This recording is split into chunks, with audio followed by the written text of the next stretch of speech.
So I've been married for about 2 years. I know, I was shocked too. There's a few things that really shocked me about living with your spouse. One, they be shopping, and two, they be watching the telly. I'm gonna have to watch out here. I'll be in the doghouse, right, fellas up top. But seriously, one thing I love about my wife is that she will love and get enthralled in these masterful pieces of art like Breaking Bad or Lost, and then in the same day just get completely sucked into the most low effort TV slop you can imagine. Now, I want to make this clear, I'm not just making this video just to say, hey guys, check out these shitty shows my wife watches, unlike me, who only consumes the best media. I just thought it was a fun idea. So some of these I've watched a few minutes of here and there, some of these I've never seen, some of them I've watched full episodes, but I'm very open to being pleasantly surprised and getting my new favorite show of all time. The ranking portion of this isn't going to be too in-depth, it's kind of just something I'm throwing on at the end, so this at least has a purpose. First up, Ghost Whisperer. This show aired in 2005 and ran for 5 years until it was cut short after the 5th season. I guess I just have a skewed perception of cable TV, but this show got cancelled because it dipped down to 7 million viewers for its last season, rather than the 10 million it was consistently getting for the rest of its life. What struck me first about the show was the music. It cracked me up how dramatic the score was.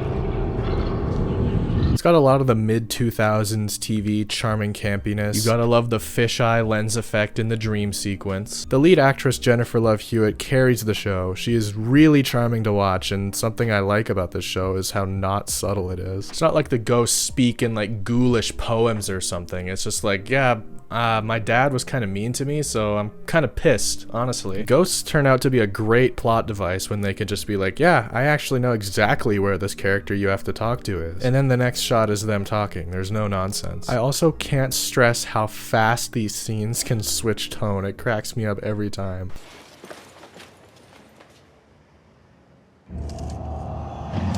But honestly, a nice, easy to follow, mildly interesting show.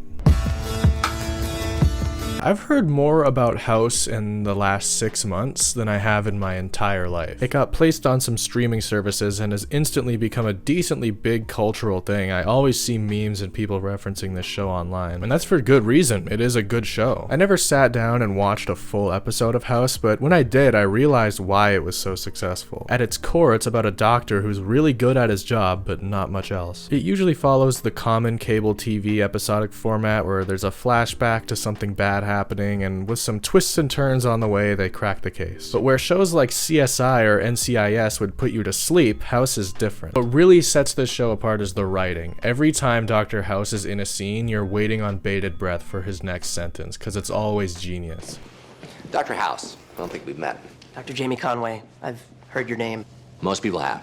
It's also a noun. He's written to be a huge asshole to everyone around him, but deep down you kind of like him because he earns it. He's so good at saving people no matter how rude he is. His wit is so sharp it doesn't feel cheap. He's like a version of yourself you would imagine in the shower, telling everyone off and being right at the same time. Like, yeah, he can be a dick, but once you see why he is that way, you can kind of empathize with his defensiveness. It's also got a lot of real medical talk in the show, complete with interesting visuals to enhance it. Pair that with great casting, performances, and character dynamics, you've got a really solid show. Can't wait for the spin-off, Apartments.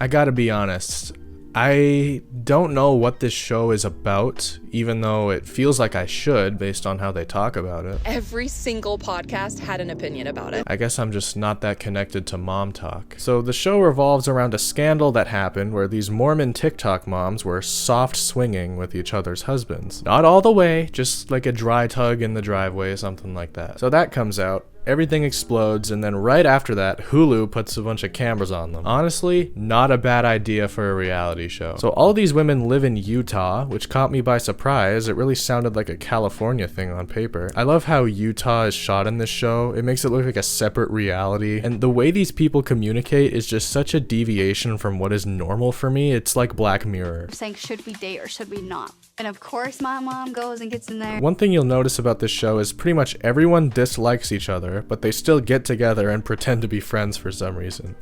I'm done. But honestly, that's what makes this show interesting to watch. It scratches that itch of like, what are these people doing TV? It's really easy to forget these are Mormon women since they usually just talk about sex and drinking, but they are, trust. She's gonna kill me. She's gonna kill you. Yeah. I'm excited for the confrontation that's gonna happen between you two. You think she will?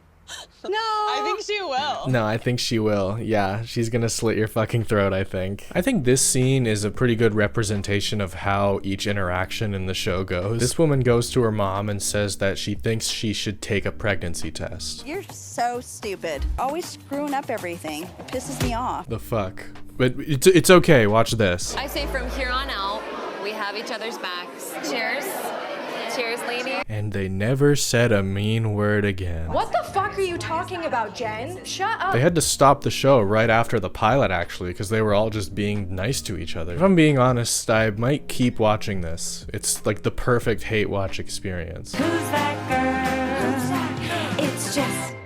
Speaking of hate watching, New Girl is the opposite of that. Out of the boom of single camera sitcoms in the early 2010s, New Girl is one of my favorites. Community still takes that cake and it isn't really close, but New Girl is a good show. What sets it apart for me is a bunch of things, mostly the casting. I can't imagine Jess as anyone else but Zooey Deschanel. It feels like she isn't even acting for most of it. The character just comes so naturally to her, as well as Jake Johnson's character Nick. He totally nails the lazy, easy way out with a good heart character. Something else I love about this show is the comedic editing. Not a lot of shows can stick the landing on that for me, but New Girl really does it. It's so funny to me. Oh my god, that is the cutest cat. Don't get attached. Okay, both of you, knock it off.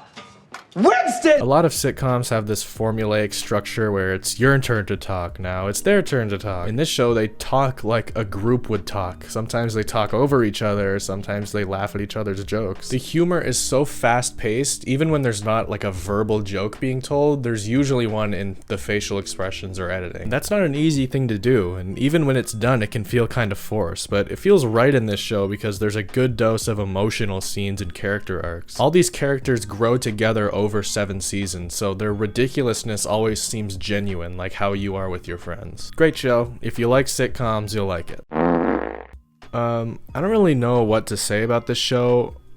I don't like it. It's not a bad idea to make a show about kids going through puberty and what emotions they go through and portraying that in a silly way with hormone monsters, but some of the scenes are just grotesque. I'm sorry, but why did you have to draw them this way? I know I'm watching a cartoon of a child jizzing in a turkey. I'm gonna be repulsed either way, but I just have to say this is up there with some of the worst art styles I've ever seen. And I really don't want to shit on this show just because it's an uncomfortable subject and the comedy really isn't for me. A lot of the jokes are just gross out jokes and sex jokes, which definitely have a time and place, but that's like 80% of the material here. I watched a full episode of this and didn't laugh once, but I really wanted to show at least one joke I liked from the show, so I watched a Big Mouth Funny Moment compilation. That one hurt to type. After 9 minutes, I almost gave up, but there was one joke that made me kind of smirk, so I'm gonna cut it off there. If you're curious, this was it. Hey, Allie, I saved you a seat.